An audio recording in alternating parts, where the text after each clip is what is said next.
ఉదయకాలపు దేవుని ప్రత్యక్షత.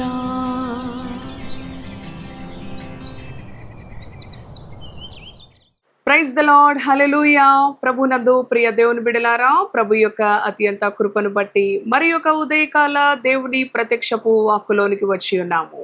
ఆయన వాక్కు మన జీవితాలను వెలిగిస్తూ ఉన్నది. ఆయన వాక్కు మన జీవితాలలో జీవాన్ని నింపుతూ ఉన్నది, శక్తిని నింపుతూ ఉన్నది. కనుక ప్రతి ఉదయము ఆయన వాక్కు ధ్యానించుట మనకు ఆశీర్వాదకరం. రండి, మన పరిస్థితులను మార్చేది దేవుని వాక్యం. కనుక దేవుని వాక్యమునందు నమ్మికతో ఆయన వాక్యాన్ని ధ్యానిద్దాం. పరిశుద్ధ గ్రంథములో కొలస్సీ పత్రిక 4వ అధ్యాయము 6వ వచనమును ధ్యానం చేసుకుందాము. ప్రతి మనుషునికి ఎలాగో ప్రత్యుత్తరం ఇయ్యవలెనో అది మీరు తెలుసుకొనుటకై మీ సంభాషణ ఉప్పు వేసినట్లు ఎల్లప్పుడూ రుచి గలదిగాను కృపాసహితముగాను ఉండనీయుడి. హల్లెలూయా. దేవునికి స్తోత్రం. ప్రియ దేవుని బిడ్డ, ప్రతి మనుషునికి ఎలాగూ ప్రత్యుత్తరం ఇయ్యవలెనో మీరు తెలుసుకొనుటకై మీ సంభాషణ ఉప్పు వేసినట్లుగా రుచి కలిగినదిగాను కృపాసహితముగాను ఉండాలి. పై వచనంలో గమనిస్తే సంఘమునకు వెలుపట ఉన్న వారితో జ్ఞానము కలిగి నడుచుకొనమని మరి దేవుని వాక్యం బోధిస్తూ ఉన్నది. ప్రియ దేవుని బిడ్డ, సంఘము వెలుపటి ఉన్న వ్యక్తులతో ఉదయం లెగిస్తే మనము మన చదువుల నిమిత్తము, ఉద్యోగాల నిమిత్తము, వ్యాపారాల నిమిత్తము ఎంతో మంది సంఘమునకు వెలుపటి ఉన్న వారితోనే ఎక్కువ సమయాన్ని మనము గడుపుతూ ఉంటాము. అవును ప్రియ దేవుని బిడ్డలారా, అటువంటి అనుభవములో దేవుని వాక్యం చెప్తూ ఉన్నది జ్ఞానము కలిగి నడుచుకొనమని. అనగా ఏ విధంగా వారికి ప్రత్యుత్తరం ఇవ్వాలి, ఏ విధంగా వారితో సంభాషించాలి అనగా దేవుని వాక్యం చెప్తూ ఉంది కదా, ఎల్లప్పుడూ కూడా మన యొక్క సంభాషణ ఉప్పు వేసినట్లుగా రుచి కలిగినదిగా ఉండాలి, కృపాసహితముగా ఉండాలి అని పరిశుద్ధాత్మ దేవుడు ఈ ఉదయకాలం చెప్తూ ఉన్నాడు.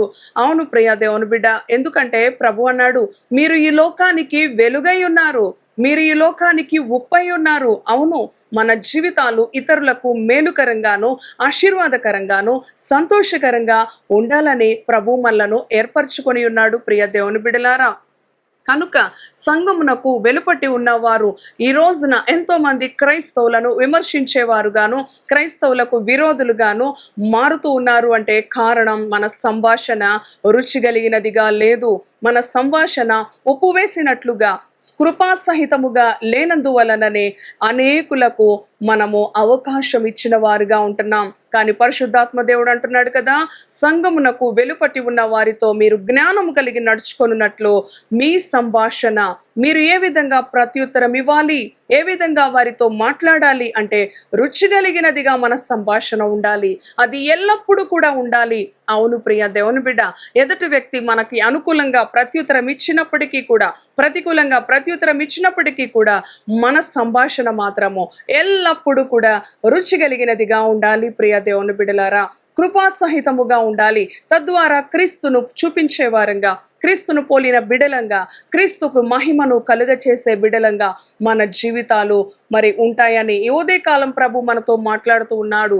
ఎందుకంటే ఎంతో మంది దేవుని బిడలుగా, విశ్వాసులుగా పిలువబడుతూ, అవును ప్రియ దేవుని బిడలారా, మరి ఉండకూడని మరి ప్రదేశాలలో, నిలబడకూడని ప్రదేశాలలో, మాట్లాడకూడని ప్రదేశాలలో, వెళ్ళకూడని ప్రదేశాలలో వారు వెళుతూ ప్రవర్తిస్తూ మాట్లాడుతూ జీవిస్తూ నేడు క్రైస్తవులుగా దేవుని నామాన్ని దొంగిలిస్తున్న వారుగా, దేవునికి చెందవలసిన మహిమను మరి ఎంతో పాడు చేస్తున్న వారుగా, వారి మాటలను బట్టి, వారి సంభాషణను బట్టి, వారి ప్రవర్తనను బట్టి మరి ఉంటూ ఉండగా, అవును క్రీస్తుకి అవమానాన్ని కాక మన ప్రభువుకి ఘనతను తెచ్చేవారంగా, మన ప్రభువుకి మహిమను తెచ్చేవారంగా. చూడండి, పరిశుద్ధ గ్రంథములో దానియేలు అన్యరాజుల దగ్గర మరి వారి సంభాషణ రుచి కలిగినదిగా ఉన్నది. ఎదుటి వ్యక్తులు ఎంత విరోధకరంగా, ఎంత అసూయ చేత, ఎంత కుట్ర చేత వారు ఉన్నప్పటికీ కూడా, అవును సంఘమునకు వెలుపటి వారి ఎడల మరి నెహెమ్యా ఏ విధంగా ఉన్నాడు, యోసేపు ఏ విధంగా ఉన్నాడు. అవును ప్రియ దేవుని బిడ్డలారా, మన జీవితాలు కూడా ఆ విధంగా ఉన్నప్పుడు ప్రభు మనలను చూచే దేవుడు, మనలను దృష్టించే దేవుడు, మన పరిస్థితులను మార్చే దేవుడు. ఒకవేళ ఎదుటి వ్యక్తి నీ మీద నిందించే మాటలు, గాయపరిచే మాటలు వారు మాట్లాడినప్పటికీ కూడా నీ సంభాషణ ఉప్పు వేసినట్లు రుచి కలిగినదిగా మరి కృపాసహితముగా ఉన్నప్పుడు నీ ప్రభువు నిన్ను చూచి ఆయన వారి ఎదుట నిన్ను గనపరిచే దేవుడు, వారి ఎదుట నిన్ను హెచ్చించే దేవుడుగా, ఆయన నిన్ను అభివృద్ధి చేసే దేవుడుగా ఉంటాడు. నీ పరిస్థితులను మార్చే దేవుడుగా, నిన్ను స్వస్థపరిచే దేవుడుగా, నిన్ను విడిపించే దేవుడుగా ఉంటాడు. ఎప్పుడైతే దేవుని వాక్యానికి విధేయత చూపి మన ప్రవర్తన మరి మార్చుకుంటామో తద్వారా మనకు విడుదల లభిస్తున్నది, నెమ్మది లభిస్తూ ఉన్నది, స్వస్థత లభిస్తూ ఉన్నది. కనుక దేవుని వాక్యము వినిన తోడనే దేవుని యందు విధేయత కలిగిన హృదయముతో ప్రార్థిద్దాం. ఇటు మాటలు ప్రభు మన వెనుకడిలో దీవించునుగాక. తలలు వంచండి, ప్రార్థన చేసుకుందాము. దయగలిగిన తండ్రి, పరిశుద్ధుడా నీ పరిశుద్ధ నామానికి వందనాలు ప్రభువా. అవును తండ్రి, మా యొక్క మాట ఉప్పు వేసినట్లుగా తండ్రి నాయన ఎదుటి వ్యక్తికి ఏ విధంగా ప్రత్యుత్తరం ఇవ్వాలో నీవు బోధించి ఉన్నావు. ఈ ఉదయకాలము తండ్రి, సంఘమునకు వెలుపట్టి ఉన్నవారు అంటే మరి నీ బిడ్డలు ఉద్యోగ స్థలములో అవ్వచ్చు, వ్యాపార స్థలములు అవ్వచ్చు, వారు చదువుకుంటున్న స్థలములు అవ్వచ్చు, ప్రయాణం చేస్తున్న స్థలములు అవ్వచ్చు, వారి ఇరుగు పొరుగు, అవును ప్రభువా, వారి పొరుగు ప్రజలకు వారి సంభాషణ ఎంతో మరి కృపాసహితముగా ఉండాలి, రుచి కలిగినదిగా ఉండాలి. అవును తండ్రి, ఆశీర్వాదకరముగా ఉండాలి. ఎదుటి వ్యక్తి విమర్శించిన, ఎదుటి వ్యక్తి గాయపరిచిన, ఎదుటి వ్యక్తి హేళన చేసిన నీ బిడ్డల యొక్క సంభాషణ ఎల్లప్పుడూ కూడా రుచి కలిగినదిగా ఉండాలని ఈ ఉదయకాలము బోధించి ఉన్నావు.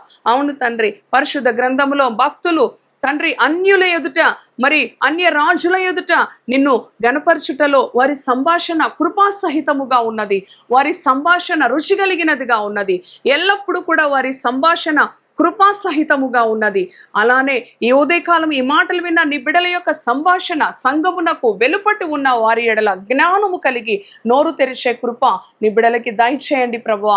నీకు స్తోత్రాలు. ఈ లోకానికి మాదిరికరంగా, ఈ లోకానికి వెలుగుగా, ఈ లోకానికి రుచికరంగా, ప్రయోజనకరంగా, మేలుకరంగా నీ బిడ్డల జీవితాలను మీరు దీవించమని, ఆశీర్వదించమని, తద్వారా వారి జీవితాల్లో ఎన్నో మార్పులు, ఎన్నో ఆశీర్వాదాలు, ఎన్నో పరిష్కారాలు ప్రభువా నైనా వారు కన్నులారా చూచి నైనా నిన్ను మహిమపరిచే అనుభవాన్ని వారికి నీవు అనుగ్రహిస్తావని, వారి నైనా నీ యందు లోబడి నీ వాక్యానికి విధేయత చూపి వారి ఆధ్యాత్మికమైన అనుభవాలను మార్చుకొని ఆత్మీయమైన విలువలతో నిన్ను ఘనపరిచే బిడ్డలుగా, నిన్ను మహిమపరిచే బిడ్డలుగా నీ బిడ్డలను దీవించమని, ఈ దినమంతటి కావాల్సిన నీ కృపతో నీ బిడ్డలను నడిపించమని యేసు నామములో ప్రార్థిస్తున్నాను తండ్రి. Amen, amen. Praise the Lord. God bless you.